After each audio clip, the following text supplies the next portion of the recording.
My name is Dennis Gill with the Americans in Wartime Museum. Today's date is 2 June 2018. I am in Reading, Pennsylvania at the World War II weekend interviewing Renalo della Porta.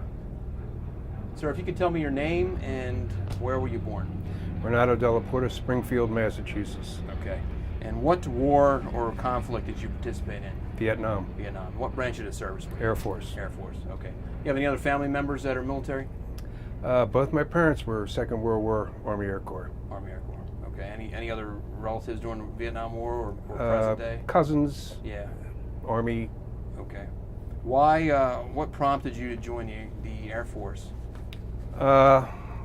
Both parents were Air Force, Second World War. Okay. I had spent time growing up around the Navy and the Marines. Okay. So Air Force was my choice. Right. What year did you go in the Air Force? I enlisted in '66 Okay. and was discharged in '70. Okay. Now, obviously, you know what's going on with Vietnam at the time. Did you have any thoughts prior to joining the military? Any opinions on the war at all, or if you even paid too much attention to it? I paid attention to it. Yeah. I hadn't formed an opinion at that point there, and I had no intention of letting myself be drafted. Right. It was either I was going to join a military service and get what I wanted to do, or not. Not. Okay. Tell us about basic training. Where did you attend basic training? Lackland Air Force Base, Texas. Okay. And it was in '66. It was in April of '66. I was scheduled to go in February of '66, but they had a meningitis outbreak at Lackland at the time, so they backtracked everything 2 months and put us through. Actually, I went through basic training in 4 weeks. Okay. In and out of Lackland in 4 weeks, and at OJT, on-the-job training. Okay. So you didn't have. So what did you do in the Air Force? What was your I was security police. security police? So no training in that field. On-the-job Just training. on the job. In the missile, in the 200 milligram missile program. Right. Okay. ICBMs. Okay. So it was on the job training, and it was in the Strategic Air Command. Right. Okay. Now, security police, is that something you wanted to do, or is that something they told you? It was what I qualified for when I went through my battery testing. Was in that general area. So I had 3 choices. One was aerial photography, one was interpretation of aerial photography, Okay. and the third was security police. Okay. And because of the buildup in air bases in Vietnam during the Vietnam War, security police were being pulled out of everything. Yeah. So Okay. if you wanted to be a cook and they wanted you to be security police, you were security police. Okay. So there was a need at that time. There was a need they for needed it. to fill Yeah. Okay. Where was your duty station where you were on job training? You said. First duty station was Francis E. Warren Air Force Base, Wyoming. Okay. We had 200 ICBMs spread out over 3 states. Okay. And your job then was? My job was to, if an alarm went off, an IZ or an OZ, inner zone, outer zone alarms went off, and they couldn't get it reset because they were electronics and they did malfunction. Right. We would have to go sit on the site until they had it repaired. Okay. They sent us out in campers. It's the type of campers you would see today. Yeah. The Air Force used them for those site responses. Yeah. Now, they typically put these bases in the middle of nowhere. In the middle of nowhere. So is that and the the case? sites were in the middle of nowhere. Yeah. Okay. Like, for instance, we had Alpha through I would say Sierra Okay. in the alphabet, and each alphabet letter had 10 missiles Okay. spread out over that whole area. Okay. So it was Alpha would be 10 missiles spread out, Bravo would be over here, 10 missiles spread out, and they were far enough apart that a direct hit on one LCF, launch control facility, Right. wouldn't Take affect the off. other ones. Okay. So how long were you there doing that? I was there 16 months. 16 months. Okay. And where do you go from there? From there, I went to Tan Son Nhut Air Base in Saigon, Vietnam. Okay. And what is your? Tell me about that. You get in the country. What's running through your mind? What am I going to do? Right. Why am I here? Anyway, I was perimeter security. I was on C flight, Charlie flight, which was the night flight. Okay. We worked at night. We had specific areas of the perimeter, and the perimeter of Tonsanut, because that was headquarters of the war. Okay. Everything that had to do with anything having to do with the war was in Saigon, around Saigon, or at Tonsanut. Okay. So we were headquarters. So we got harassed a lot, but we had certain. I was on Foxtrot section of the perimeter. We had Alpha through Foxtrot. Okay. It encompassed a certain area. The perimeter of Tonsanut was, I've heard several different opinions, but it was several miles around, and we had canines, we had machine gun bunkers, we had single bunkers, we had 2 patrols per machine gun patrols, jeep patrols per sector, okay. and we had what they called SRTs, or standby SATs, standby alert teams, which would patrol the entire base, and then if there was a conflict in one area, they would deploy to that area. Okay. As a backup. Okay. So you're security police. Security police. Okay. Most people think of police means you're going to write tickets and answer calls for larcenies. That's not what security police do, though, is it? Well, not in country. Not in a combat zone. Right. Although we did have a law enforcement sector. Right. Okay, they did all the law enforcement on Tonsanut, and they did, in fact, write tickets. Yeah. So. Okay. So your mission is asset protection? Is that a good way to put it, or what exactly would your primary mission be? You know what? It's on the. It's on the performance reports, and I haven't read performance reports in a while, but it's asset protection, security. Yeah. Yeah. Now there's aircraft on your base. Mostly, we had aircraft. We had Army Caribou. We had the White Whale, which was Westmoreland's aircraft. Okay. We secured that. Yeah. We had mostly reconnaissance aircraft. Plus, a lot of people don't understand this or realize this, but Tonsanut at that particular time in history was the busiest airport in the world. Okay. All right. Are there any incidents? Well, so I'll get to that in a minute. You're staying on the base most of the time, right? You're not traveling. You're not venturing. No, for the most part, I stayed put. Yeah. We did have satellites that you could volunteer, or they would come and say, "Look, we need you to go down to Vung Tau for a month to do security down at Vung Tau, or we need you to go up to Benoit, augment their security until they come up to par." But we had the biggest squadron in Vietnam. There was 1,000 of us, in the 377th Security Police. Okay. Are you used the word harass earlier? Are you guys? Harassment was, in that 1 year period that I was there, we probably sustained about, I would say, 150 rocket attacks, mortar attacks, harassment. Yeah. You'd go 2 or 3 nights, nothing. Strictly boredom, nothing. You're out there yawning and trying to figure out how to open your sea ration cans in the dark, and God, this stuff's awful, and then all of a sudden a rocket would come in, boom. You'd hear the towers come over the radio, incoming. Okay. You don't know how many. Right. One would land, but you're psyched up. Now you're waiting for more, but nothing would come. Then you'd go 2 or 3 weeks with nothing. Then all of a sudden 10, boom, boom, boom, boom, boom. Right. Then nothing for a week, and then 3. That's the way it went. Yeah. Now, did they ever try to breach the perimeter at all, or is it just... During Tet, you'd have to read the history of the 377th Security Police at Tonsanut. Okay. During Tet, at 3 o'clock in the morning on January 31st, a taxi cab pulled up in front of the 051 bunker. It was also a gate there that they used, that the Vietnamese airborne used to access the in and out of the base. With a flat tire, this taxi pulls up with a flat tire, and Two people get out of the taxi, start to jack up the car. One goes into the trunk, pulls a explosive device out of the trunk, runs over to the gate, throws it at the gate, boom, blows the gate. And then they came out of nowhere. Fortunately, they didn't blow a big enough hole in the gate for the entire. During Tet, there were 5,000 VC and NVA in the Saigon area, in Saigon and the area itself.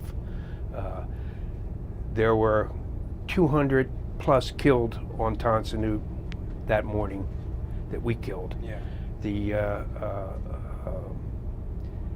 The three-quarter cav from the 25th Infantry came to support us, and I've heard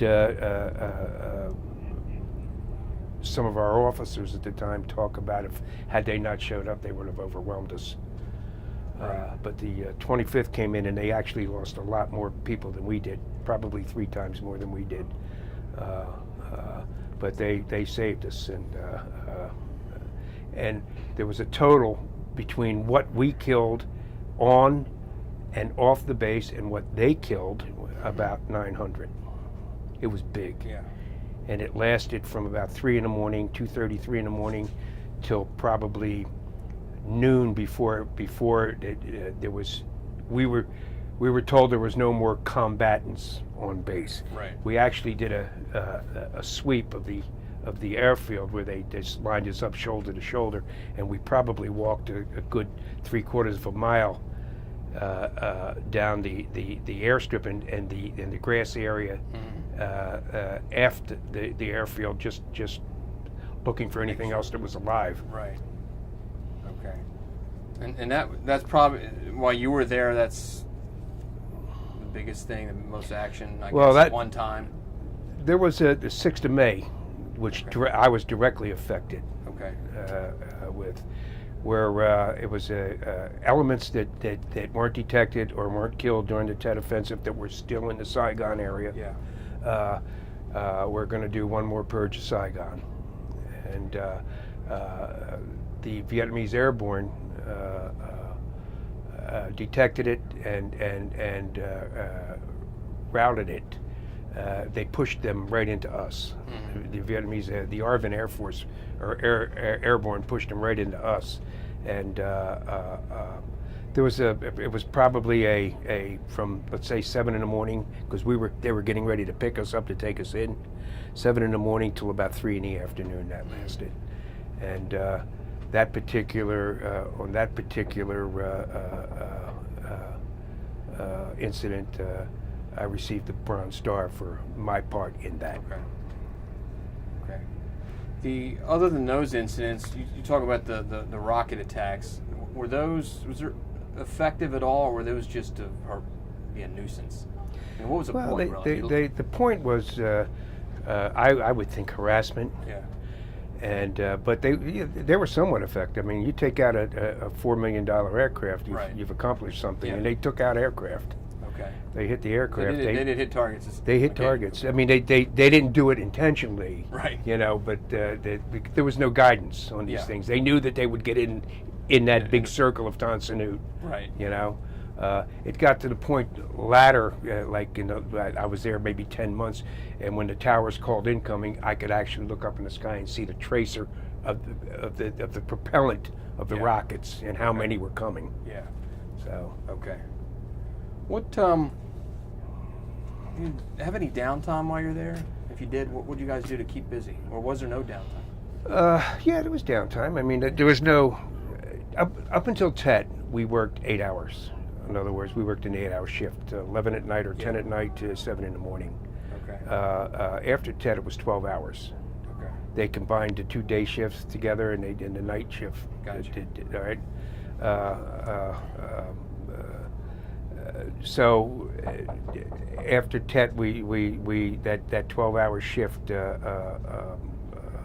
There wasn't much downtime to do anything. I mean, if you wanted to go downtown, you had 2 hours to go downtown and get back. Yeah. Before Tet, you could go downtown and spend a few hours downtown. Right. But that was it. I didn't do that much. Yeah. I stayed on base.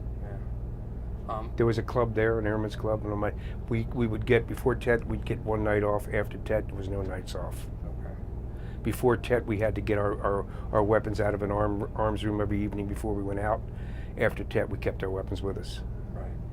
So your posture changed dramatically. I mean, that's pretty big difference. Well, one thing that has, happened as a result of the Tet offensive at Tan Son Nhut and other bases, at air bases in Vietnam at the time, was they've actually now trained security people. Now the Air Force calls them security force. Right. They actually train security people for combat. Gotcha. Before that, we were cops. Right. You know. Okay. So. Okay. You have family back home that you were able to keep in contact with at all? I did. Yeah. Letters, I guess, or did you get phone calls? You know, out I at wasn't all? much of a writer, Yeah. but you know, I did a couple lines every now and then. Yeah. Still okay. Everything's Right. all right. Yeah. You know, don't send money. Right. So what am I going to do with it? Yeah. Now, I'd asked you earlier before you joined up whether or not you paid much attention to what was going on in the Vietnam War. Now that you're in the service and you're actually in country, are you aware of the protesting and the that was going on back here? And did that have any effect on you guys, or was it just something you just kind of pushed off? Not at the time. More of an effect after the return. Yeah, I don't remember paying attention to it. The biggest event that happened in the States that I recall that everybody paid attention to was the assassination of Martin Luther King. Okay. Because everybody was armed. Right. And we didn't know what was going to become of that. Right. Fortunately, the guys in my unit handled it well. Right. Okay, out in the field, I've heard stories that there were conflicts out in the field, but we handled it well. With black soldiers and Yeah. Okay. So you're how long are you in country? 1 year. 1 year. Okay.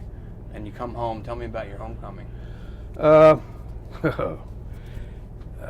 It was most flights back were probably a day and a half. My flight took 4 days. Okay. To get back because of the stops we made and fueling unaccredited crews. We all flew. Army, Navy, Air Force, Marines, we all flew in the same planes, went over. It wasn't like all Air Force, all Army, all Navy. Okay. You know, it was integrated. But we landed at, one of the stops was at Guam, and that was a 52 base during the war. All the 52s were lined up, and we had a taxi through them. Okay. And security police were on each 52, had a security policeman on it, Yeah. right? And the Army guys were taking, I knew better. Yeah. The Army guys were taking pictures of the 52s. They just stopped everything with the plane. They came on the plane. They went through all the baggage, pulled out all the film and all the cameras, and it took hours before we got back on the road again. Okay. We got to Hawaii. Yeah. Somebody was sick. They quarantined the plane. So it took 4 days to get home. 4 days. And you're in a rush to get back, and then. Well, we landed at Travis in California. Okay. Took a few of us took it. I don't remember how many. Took a cab over to San Francisco Airport. Got a direct flight from San Francisco to Philadelphia, where I'm from. Right. And arrived at about 11 o'clock at night by myself. Right. No one in the airport. I waited till the morning to call anybody. Mm-hmm. So. What is the thing you remember most about your service, especially your service over in Vietnam? Remember a lot about Vietnam, but I think the most important thing that I remember, and I mean this, is that it matured me. Yeah. Military service matured me. Yeah. I became a police officer when I came back, and did well with that for quite a few years. Who'd you work for? I was a Lansdale, Pennsylvania police officer, worked in an undercover capacity. Then I was picked up by the Commonwealth of Pennsylvania to be an undercover narcotics agent for them. Okay. And then I was a Department of Defense police training officer for their police. Okay. Okay. How has your experience, when you look back on it and reflect, how has it affected your life at all? I think the biggest effect on my life, and I'm sure a lot of other fellows will tell you the same thing from Vietnam, whether they realize it or not, is the attitude of this country when we returned. A lot of guys have a lot of what they call post-traumatic stress problems, associated with combat. Look, nothing I did in Vietnam affects me. I don't have nightmares about any of that stuff. I wasn't in combat every day, neither was anybody else that was over there. Right. But I'm not affected by that. I was more affected by the attitude of this country when I returned, and more resentful towards it, and still am today. Yeah. And still am today. And like, you know, I purposely go online to harass them. Yeah. You know, was I ever spit on? No. I took a test to go with the state. When I took my civil service test to go with the state, Yeah. they gave me 5 points. And I took a test with all guys that were in college when I was in the military. Yeah. Okay, they complained that I got 5 points. They complained about that. Yeah. So I lived in a neighborhood where one of my neighbors was running for political office. One of my friends asked me if I wanted to help work on the campaign, address letters, put stamps, Yeah. whatever, Yeah. right? I said, sure, I'll help you. And the guy that was running for office was a card-carrying communist. I mean, he harassed me the entire time I was there helping him run for office. Yeah. So, Yeah. and it was harassment because of Vietnam. Vietnam. So, You find that typical with people that you talk to, other vets, Vietnam vets, that they experience typical things? a lot Your of guys experience wasn't atypical. A lot of guys talk about being spit on. I was harassed, like at the airport. Yeah. Don't you baby killer, you this, you that. Yeah. I never got that, and it was more subtle. Yeah. You know what I got. Having been a police officer, would helped a lot. You know, I didn't Yeah. get a lot of harassment because Right. I was a cop. Right. So, but no, it was the general attitude of this country that I'm sure affected most of us. Yeah. I mean, there were probably guys that were trapped and surrounded and barely got out of there that have nightmares to this day. Yeah. But most of us didn't. You know, it was the attitude of the country. How do you think, if it even has, the country's changed in their how they treat veterans? I don't want to hear thanks for your service. Right. I'd rather hear welcome home. Yeah. Don't thank me for my service. You know, I did you a favor. Right. You know. So I don't know if that answers your question. So one of the reasons that we are doing this project is because we want to capture stories, people like you who served. Our hope is that somebody in 50 or 100 years, maybe it's your great-grandchildren, maybe someone else might see this interview. What would you like them to know? That I'm glad I did what I did. I'm proud to have been a veteran, an American military veteran. Yes. All right. Well, I wouldn't trade it for anything. No regrets at all. No regrets at all. None. I regret that I didn't stay in. Yeah. That's what I regret. Well, on behalf of the Americans Wartime Museum, I want to present you with one of our challenge coins, a little token of our appreciation. Well, thank you. I want to thank you for taking the time to sit down and talk to us. A lot of guys, they don't want to talk about it, but Did I tell you enough? I think it's important. You did. So I thank you for that, and I'll say welcome home. Thank you. All right, thank you. you.